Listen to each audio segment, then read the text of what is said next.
Yeah, economic justice organizing. Yeah. When did you get so involved with politics?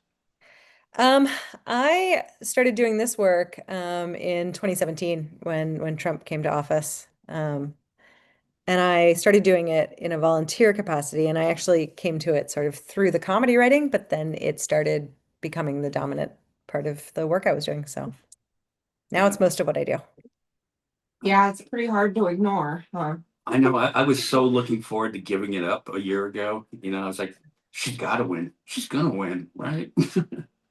I mean, I still thought we were gonna have a lot of work to do, but I thought it was gonna be a very different type of work. So yeah, this was pretty depressing. Okay. Yeah. All right, ready to start this up? Great.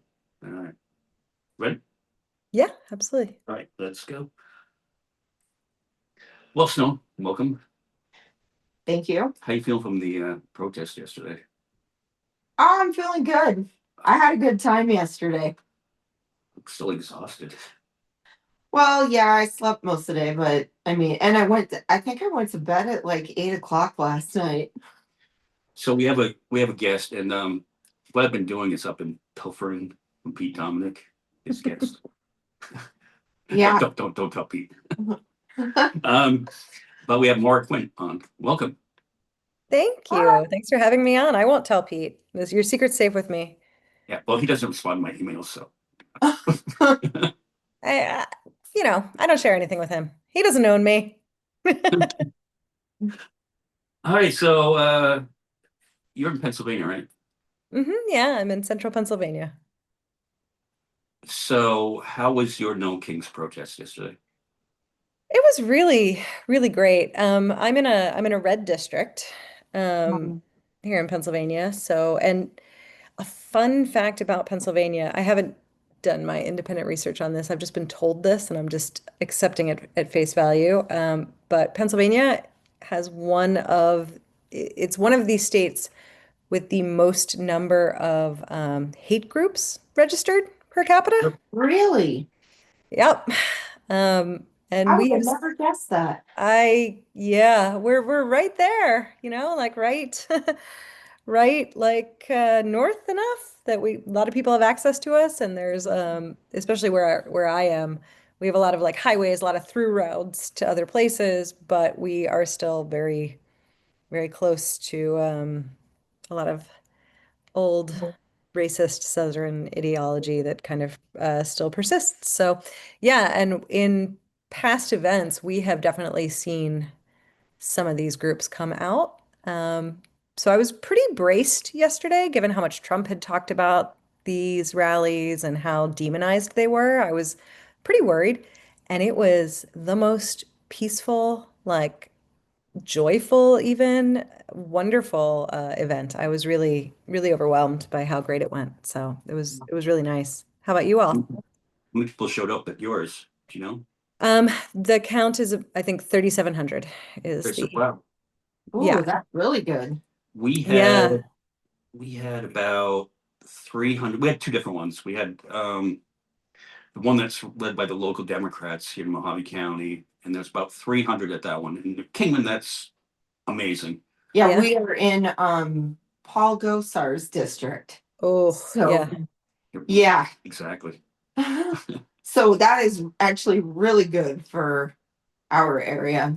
Yeah, and That's we great. we we Yeah, started a second one because the Mojave County Democrats tend to want you to keep it to peace and love. When they yell at you, respond back with love. And if you don't know Snow, but Snow is not built like that. If someone's going to tell her to f you, you know. Snow is a teamster, so yeah, Snow, yeah, Yeah. when they go low, we kick them in the face. I get it. And Right, yeah. we came up with Snow. Full credit to Snow. She came up with the best response. When they would flip us off or say anything, the chant would just be USA, and USA, that USA. yeah. Boy, that still pissed them Yeah. off though. They got even more mad and they were trying to shout over us like Trump, Trump. And I'm like, or they do thumbs down, and I'm like, who's the one who hates America? Obviously, it's y'all. Because I mean, I'm sitting here chanting the country's name, and you guys are like doing boo and everything to it. Like you guys are the real America haters. I love that. I love anything that really kind of like it takes their stuff and kind of throws it back at them, or otherwise just ruins it for them. We have a lot of people who come around with like the cameras trying to get clips, trying to get their little viral moment that they can push out on right-wing media, which is also why like the clown music sometimes I've seen people, just follow them around with the clown music. That's great. Like that ruins their clips. It absolutely makes what they're trying to do look as absurd as it is. And I love that. Those are my favorite types of protest. Things that flip Yeah. it back. Yeah. Did you have all the blow up animals at yours? Oh yeah. Yeah. I, Yeah, I, we had a lot of people doing I that. mean, kudos to Portland that coming up with that, and that totally diffuses anything that they say because we're just being silly out there. Absolutely. And it was mostly I noticed it was both like kind of some younger people, but there were so many uh much older people in those suits. I'm sure and they looked so happy to be wearing them. They were just having so much fun and that was fantastic. And we did a little march from ours. So uh we did like a little loop march. And so they were all going around in their costumes, walking down the street with their signs. It was fantastic. There was one woman who I and I have no idea how old she was, but from the distance she looked to be older, very like nice put together lady in like a flowered dress. And she had a sign and she stood on the side of the road that said, "Honk if you want to see boobs." And then they'd honk and she would open it up and it was, a picture of like Trump and Stephen Miller. Like, That's awesome. yeah, there were a lot of people definitely having fun with it, which, I think was so, so important because I know there was a lot of fear going into it. Like a lot of people were very afraid to come out to this one. There was a lot of like worry about what the right was going to do. So seeing people like take that and just be like, no, we're going to come out and we're going to be silly was wonderful.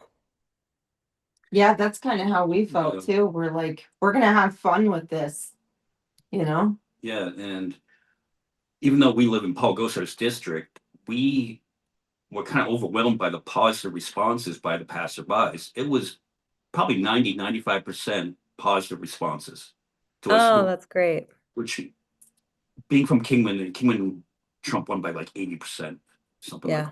that. And to see that, you start to wonder, is the tide turning? Are they just going, hey, where's it? We're getting sick of this too.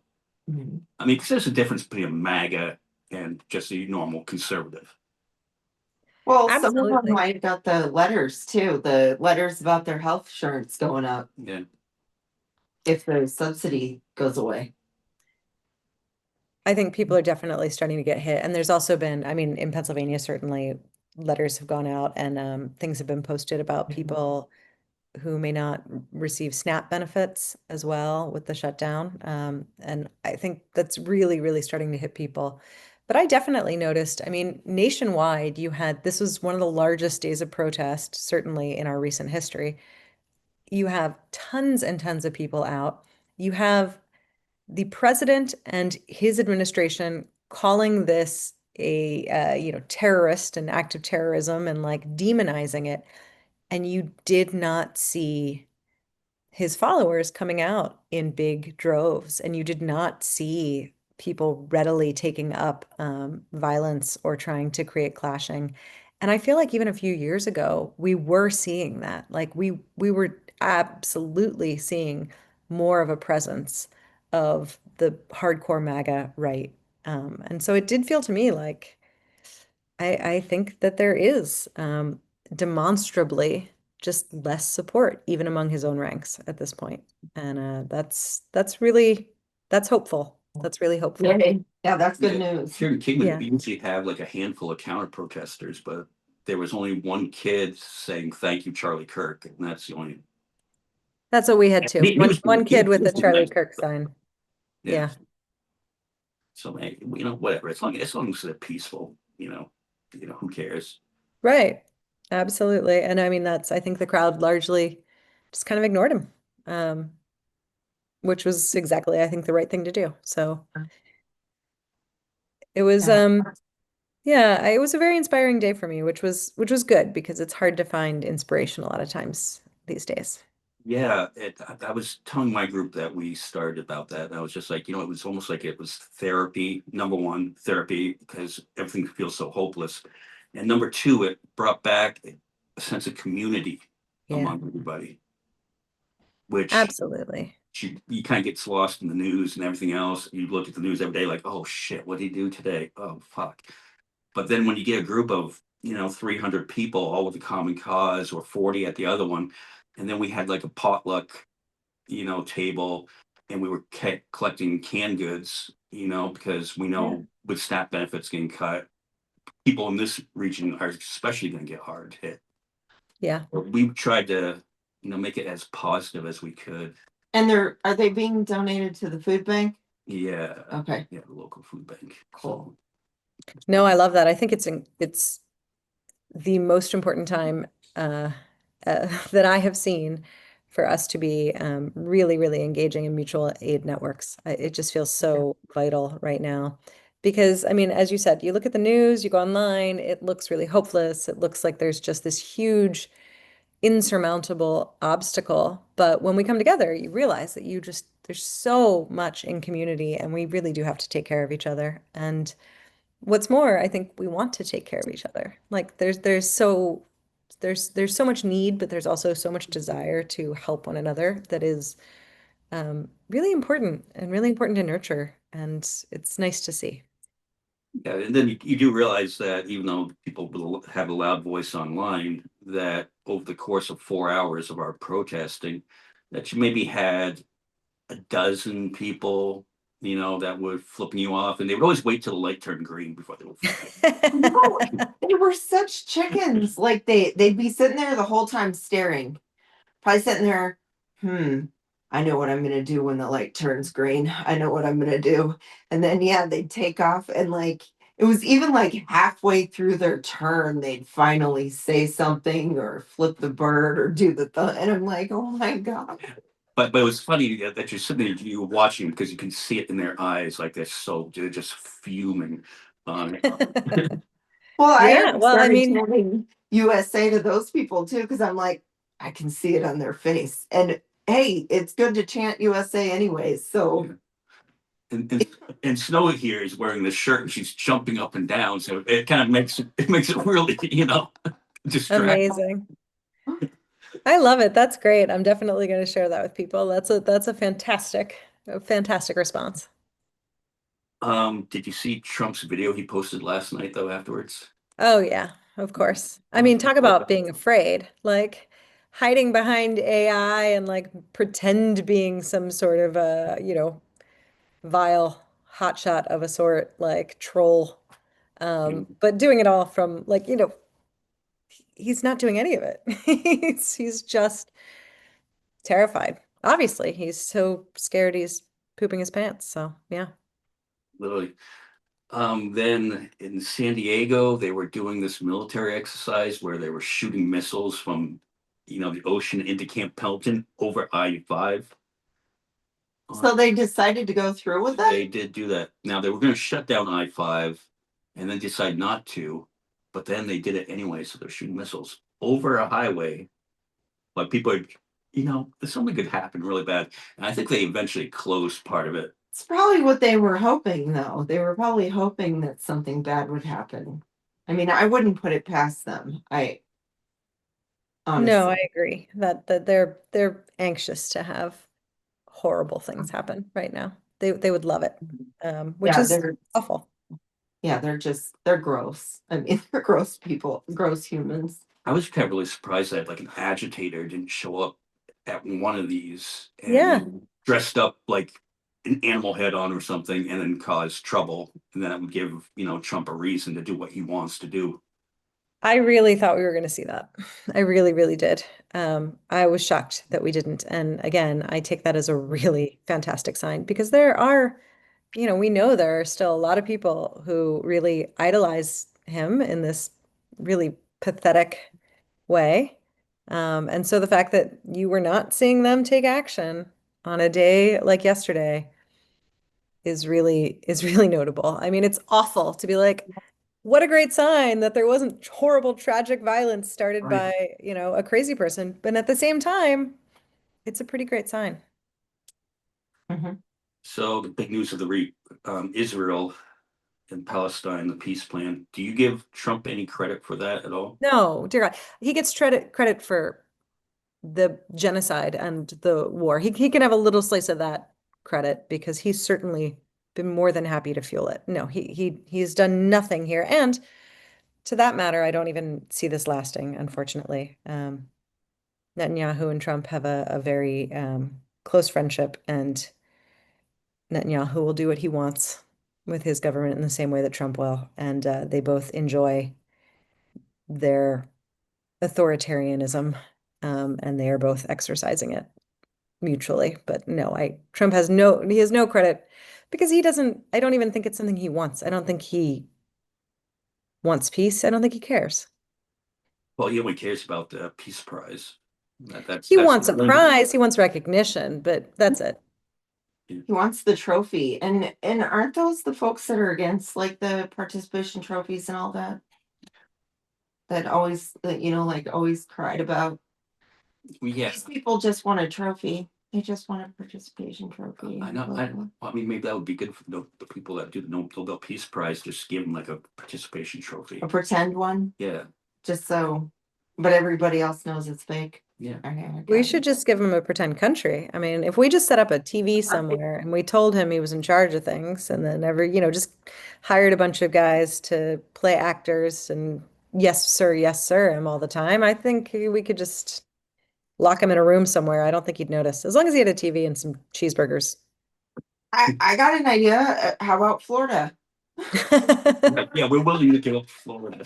The whole state, just sacrifice it off. I mean, let's get a lot of people out of there first. And then Yeah, after yeah, we've we're done gonna that, evacuate after we've people out. evacuated a large section of the population, sure, that's Yeah. fine.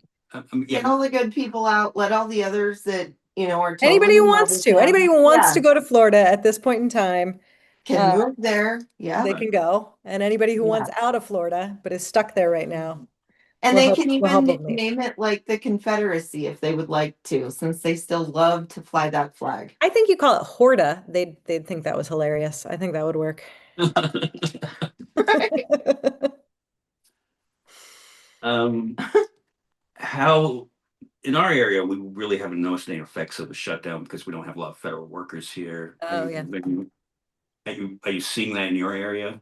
Any issues yet? Well, so and I go into DC a lot as well because I'm only about 2 hours outside of DC. And I was in DC on the eve of the shutdown and I was talking to a lot of federal workers. And so, I mean, I've seen a lot of that, but fundamentally, Musk and Trump fired so much of the federal workforce that you have so Mhm. many people who are already out of work, who are already facing a lot of uncertainty about their jobs if they had anything at this point. It is just not affecting the world, our country, in the same way that previous shutdowns did. And that is not to say that some people are not heavily affected. I definitely do know people who are very worried right now, and do not really know what they're going to do if this drags on, which it is likely to. But it is a much smaller sector and segment than it would have been in previous years. But they've done such a good job decimating the government at this point that fewer people are affected. Yeah. Yeah, sad. Is your representative Scott Perry? That's the one. That's the Okay. guy. Can we do a competition? Who's got the worst representative? I think we'd win that one. What's Scott's messaging on this? Is he buying the Schumer shutdown aspect of it? Oh, he doesn't speak. I don't know. He doesn't show up. He does not speak to us at all. There's huge groups that have tried to like contact him. There are groups that protest him every week. They're outside his office that try to do office visits. He has nothing to say about any of this. The only thing we know is that he's Trump's guy. Like he's all in for Trump. That's it. Otherwise, he does not speak to his constituents. He does not exist in our district. I don't think he set foot in this district in a very long time. So is your area basically like kind of like our area, like the GOSAR area or the MTG area? Because I think that each state probably has an area like that that's like, is it extreme there? So it's really tricky. So I'm in Pennsylvania is a weird state. I mean, probably similar because you all have, the city as well. But we have it really geographically divided with Philly on the east and Pittsburgh in the west. And in between, it is so sparsely populated. You have little centers here and there and lots of forest. Um, and I mean, like the big joke about Pennsylvania is you have Philly and you have Pittsburgh, and in between you have Kentucky or, West Virginia. Okay. Like it's like very rural throughout here. But where I am, Harrisburg, center of the state, South Central, I suppose, there is a bit more purpleness to this area right Okay. around here. But yeah, but we still have Scott Perry. So I mean, we can't be too purple. It's pretty tricky. And then if you go just a little bit out, it gets even more red. So bizarrely, Scott Perry is not representing the reddest districts. Oh, okay. So there's even redder. Yeah, he is an extremist, certainly, but he's kind of squeaking by a little bit. It is, in fact, possible that we could potentially flip his seat uh, this next cycle, but the surrounding districts are very solidly red, and those would be intensely difficult to flip. And they have their crazies too, just ones who have not quite made quite the same name for themselves that Scott Perry has. He really, with the J6 stuff, he really excelled. Oh, okay. Is there any talk in Pennsylvania about redistricting? Uh, Not right now. We've done it a lot. We've been through that cycle a lot. Um, so I don't see that happening at this moment. I've been somewhat involved in like the fair districts fight here as well. It's tricky. We just had some redistricting recently, but it did not favor us. So Do it's you tough. think that do you think that your governor will end up running for president? I Shapiro? don't know. I'm not hearing a ton of like chatter about it. I know that he's been like on the list of potentials, but I will say in and around here, when I talk to people who are more involved in the electoral process within the state of Pennsylvania, no one's really, no one's, it's certainly in no way a done deal. If it's a conversation, it's happening very quietly between a few people. It does not have a lot of momentum here right now. Okay. Is he popular in your area? Mixed bag. He's not unpopular. He's not beloved either. I think there's generally a feeling of like, we're happy that we have a blue governor. Uh, he's Okay. okay. There's some stuff that he's done that, is not loved, but he's fine. He's fine. Like, he's also not hated. It's a very, like, I think everybody's very, people are feeling very, very nervous about trusting any politicians right now. And I think so many people felt so burned by Fetterman, that there's even Oh, less yeah. trust. Yeah. Yeah. Yeah. What are your So thoughts on that? I mean, because we were Fetterman fans before. Yeah. I was never a huge Fetterman fan. I always saw him as being to the right of me, but I will say it really seems like he really suffered some he suffered a lot with his the medical things he's been through, and I So, think they have affected him greatly. hmm And the sort of chatter that I've heard is that he is not the same person that he was when he ran for this office. And in some ways he may be, but like a lot internally seems to have shifted, and it does seem to be directly tied to the health issues he's had. So that's it's it. That's exactly what I thought it was. I thought it was because I've personally known someone that pretty much happened to too when they had a stroke. They became very they started becoming a Trump supporter. I mean, like Gee. big time. Yeah. Yeah, it's been really upsetting. And I've just heard from, I've heard indirectly about some of the people around him and work for him and stuff that there's just a lot of frustration because they do not, I think, know who's going to show up each day. And it's awful. I mean, he really should not be holding the seat. I wish we could get him out. I think I've unfortunately seen this happen a bit too much, especially on the Democratic side, where someone who is obviously just physically unwell and should not be holding the stress of public office is still in that position.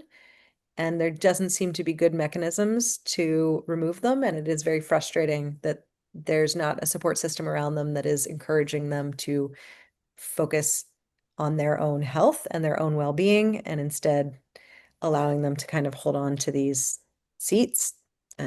It's really it makes me quite sad. It's really upsetting to see. Well, and then if they have health issues and they're holding on to these seats, maybe they're doing it because they have good health care. Yeah. That's a really good point. Yeah. I mean, which is sad for the rest of us though, because it's like, uh, we we actually need good people in there representing us, like that aren't going through, whatever issues they're going through. But I mean, I guess I can kind of see their point, but Well, Paul it's scary. Gosar clearly isn't well. Right. Ugh. But hasn't he been in there long enough to where he pretty much gets permanent insurance now? Like He would think. I don't think they all. kind of like that, like where it's, I heard that it was something like, because I had thought before, I originally had thought that it was like, even if they serve one term, they get like stuff for the rest of their life. But I think it's kind of like a company though, they have to get invested after so many years or something to get the full advantage. I'm not I'm sure not how it works. Yeah. I'm not sure, totally sure, but I thought I had heard, you know. What's your level of frustration with the Democratic Party overall? Very high. Very, very high. What's our scale go to? Does it go to 10? We're at a 100. I don't know. We could probably do Spinal Tap. Yeah, absolutely. This one goes to 11, except that way past 11. On a scale of 1 to 2, this one goes to 11. Um, yeah, I'm quite frustrated. I mean, obviously you have some people who are in office for the right reason, who are really doing the best that they can, but they are not supported as a whole. I think that we just have had really weak leadership, and we've just had for a really long time now people who are run by polling and advisors, and donors. And we need people in office who are run by belief and care and real concern. And I've been really frustrated to see because I think there are even some people who really they do care. They're in office, like they went into public service for the right reasons, but they just have been so kind of overwhelmed by the like pundit consultant class that is telling them, say these words, don't say these words, do it this way, embrace this topic, don't, lean away from this one, as opposed to letting them really speak from their hearts and like do what they believe is right. I think it's it's awful to see. I mean, I get really frustrated in general. I think our electoral system is really quite broken. And the skill set that you need to run for and win elected office and the skill set that you need to hold and be effective in elected office are completely separate and different. And we end up with a lot of people who are really good at running for office, not people who are good leaders. So, yeah, very frustrated. Did you see Yeah. the Bernie AOC town hall the other day? I didn't, no. It was good, but of course, like the establishment Democrats kind of were not on board with what they were saying, and much like Mondami too. I mean, at this point, to not be on board with an AOC, a Bernie, a Mamdani, these like wildly popular progressive figures who have tremendous, tremendous public support is insane to me. Like, it's such a, even if all you're trying to do is read the tea leaves, it's wild to me to not follow where there is popular support, which is really where they are. I mean, the centrists of the party, they hold no one. They do not have a big group of people who are excited for them. They have a couple big donors, and unfortunately, that has had a lot more influence on the party than the wild popular support that some of the stars have. Stars, but yeah. Yeah. Well, I mean, we were big Bernie supporters in 16, and I'm still a Bernie supporter. Well, I'll always be a Bernie supporter. I mean, I voted for Hillary in the end, but I mean, I'm not a Bernie bro, but I'm always I gonna have don't Bernie. know anyone. I mean, I really do. I knew one person who's a terrible person, but other than that, everyone else I know who is, especially I don't know anyone who campaigned for or did work for Bernie or volunteered who did not vote for Hillary. Like everyone I know who cared, really cared. And so, like, yes, you're going to do everything you can to be as progressive as possible. And in the end, if that's going to be a Hillary Clinton type, then you're still going to go with that because it's still the more progressive option than, Trump. Like you still recognize that we're facing real imminent threat. So yeah, everyone I know that was a Bernie supporter Yeah, did what they had especially to do. when Bernie is the one that said you need to support Hillary now. So I'm like, if you really liked Bernie and liked his message, then you would have listened to him all the way. You know, like that's how I kind of felt about it. yeah, I mean, I've been thrilled about anybody since Obama. Yeah. So, but it was just like, okay, well, this is the option. It would be anyone but Trump. Oh, yeah. Yeah, it's really frustrating. And I do think as well, that's another frustration I have with the Democratic Party. The Dems have really not put any real effort into building up a base and building up new talent, for lack of a better word. But like, the right has done that really effectively. They've really invested in bringing people up, and making sure that people are given platforms and are given increased visibility. And the left has not been that way. The Dems in particular, I mean, Dems have been kind of the opposite, this old guard holding on really tight and not letting anyone else in, not giving space to bring new people in and bring new people up. And it's a real failing. And it's one of the reasons we do not have electrifying figures right now. Nobody is invested in any. Well, we have that problem even with our local Dems, like we were talking about the protests. We had to create another protest just because we didn't want to sign up for their rules or be told, don't say that. And They were making people sign a paper and agreeing to rules Yeah. that they had set. Wow. and they would have to agree to the sign too. Oh, we don't think that sign's appropriate. We've made some for you. And we're like, no. Mm. Now that does seem to run counter to the grassroots spirit of these mobilizations. Absolutely. These were not And meant to be run by an establishment of any sort. Yeah. yeah, and to the Constitution. I mean, we have the freedom of speech. I'm like, whether they like it or not. Like, We would have this one guy that would show up and counter protest, and he was a black man, but he was very frustrated with the Democratic Party, and that's why he took on more conservative. And I was interviewing off to the side, getting a sound clip for the podcast, and one of the Democratic ladies comes up to me and goes, "Turn that off." I'm like, "What?" Both of us are like, "What?" I'm like, "I'm not turning this off." And I was like, "You're proving this man's point. Why he got turned off by this party." So That's very weird. It's unfortunate because the local Democratic groups, I mean, you guys probably see this, but I've seen it a lot at the sort of county and district level that, you know, the Democrats are also not investing in local and county party leadership in places that they have written off as unwinnable. And so you really just end up having like kind of the like loudest and like people who want to have little fiefdoms kind of taking over some of these sectors of the Democratic Party, especially in red districts.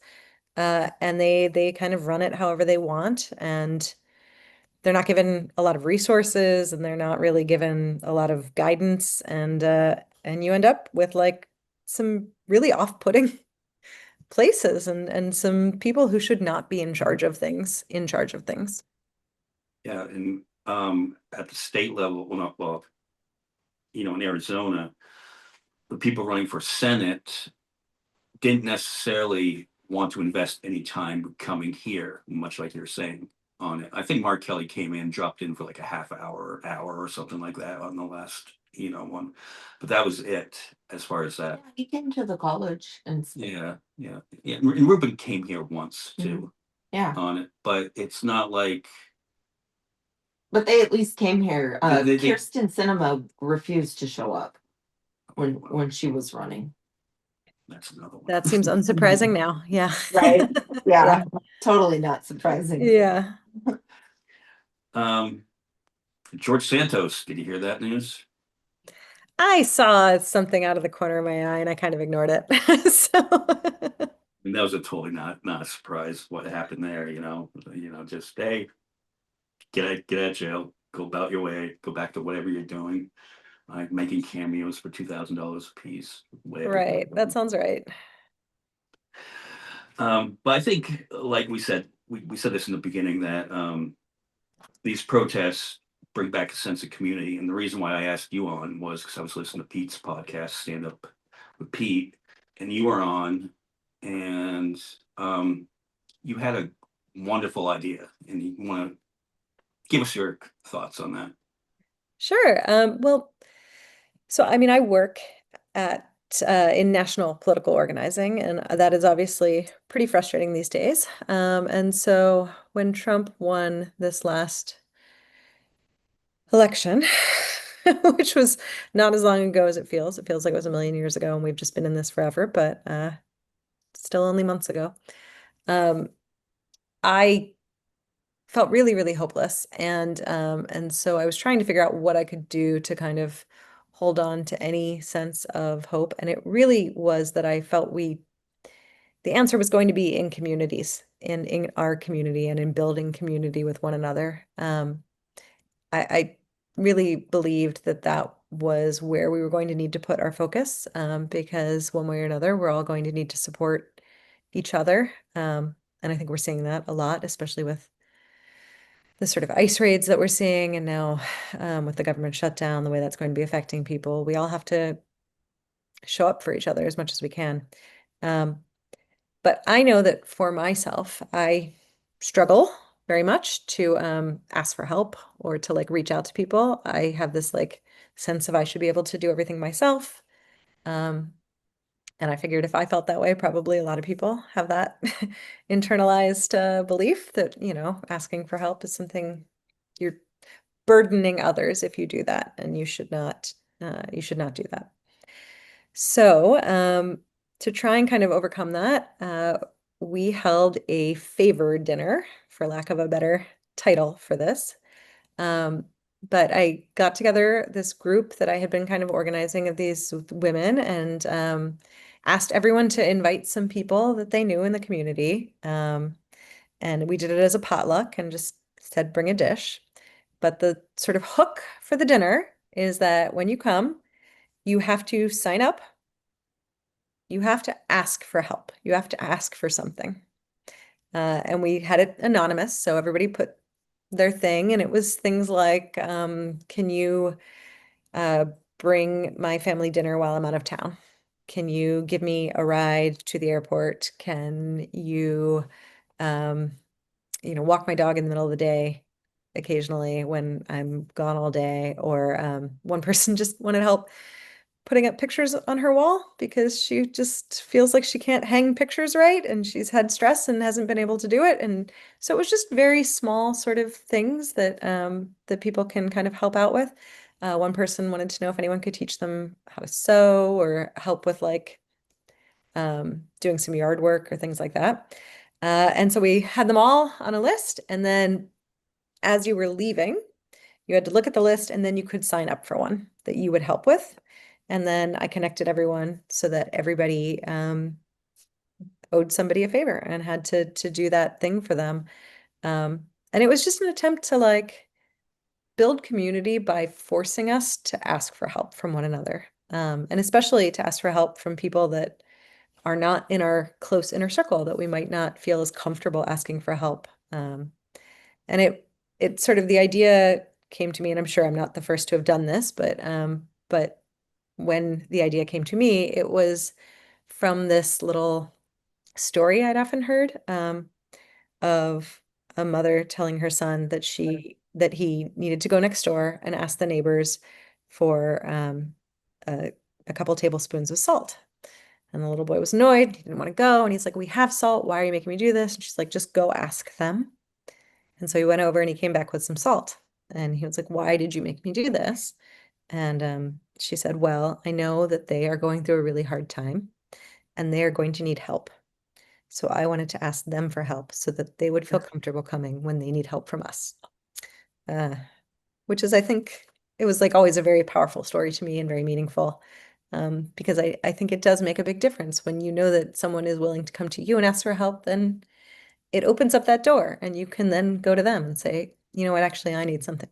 And would you be willing to help me with this? So yeah, so we did this dinner and I think it went really well. It was really nice. And there were a bunch of people in my house that I'd never met before, which was fantastic. And um, just doing whatever steps we can to try and like build those bonds of community so that we know we have people to go to when we need them.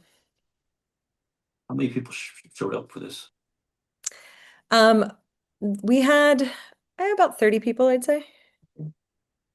Um, That's cool. I really like that idea. Yeah, Yeah. I've floated that idea to a few people here in Kingman, and I think we're going to do it at some point. oh, I Cool. love That'd that. be fun. Yeah, Yeah. yeah. And full credit to you. That's a wonderful idea. Yeah. And when I was listening to, I think I was having a bad day. I think that was around all the Charlie Kirk stuff, and Oh yeah. being in Arizona, it Mhm. was just overwhelming the support you would see for Charlie Kirk. Like, why he's just not a good guy. I mean, not what happened to him should have happened, Right. but it felt overwhelming to me, like how he was being praised as a second coming. And then I was listening to that podcast. I heard your idea. I'm like, that is brilliant, and it made my day. That Oh, story. good. That makes me really happy. I will say I was pretty nervous doing it because it also felt kind of cheesy or like, it's sometimes it's hard to take like a step into something a little bit unknown, but the response that we got was really incredibly positive and it was really nice too because it was just um ended up doing it on a very beautiful day and some people brought their kids and stuff and in fact I have a seventh grader and someone who was kind of new to the community came with their seventh grader who was very shy and very nervous. And the like kids that were there like got to know this new girl and like brought her in. Like she had somewhere to sit at lunch. So, like even on that level, I was just like, oh, this is really this matters, this is meaningful. And we don't do it enough. We don't kind of have enough spaces to force those connections and to forge those connections. So it was yeah. Yeah, I would recommend it to anybody. I think it went really well. So I mean, that's the please only do it way. and let me know how it goes. Yeah, Yeah. I mean, that's the only way we're going to get through these next 3 years, or Yeah. is it three? Yeah. Yeah. I think Yeah. it's still three to go. It has only been a year since. It seems like it's been like 20, but yes, I think it's we still have three to go. Oh my God. That is hard to fathom, but yeah, we can do I it. my hair was the color of yours when I started. I believe you. Well, thank you for joining us on it. Thanks for having me. Yeah, You know, thank you. It's so appreciate nice to talk to you. yeah. It was great to talk with you as well. Like I said, let me know if you do that. And thanks so much for having me on. This Yeah, was wonderful. definitely keep you updated. Okay. Yeah. Awesome. Well, thank you.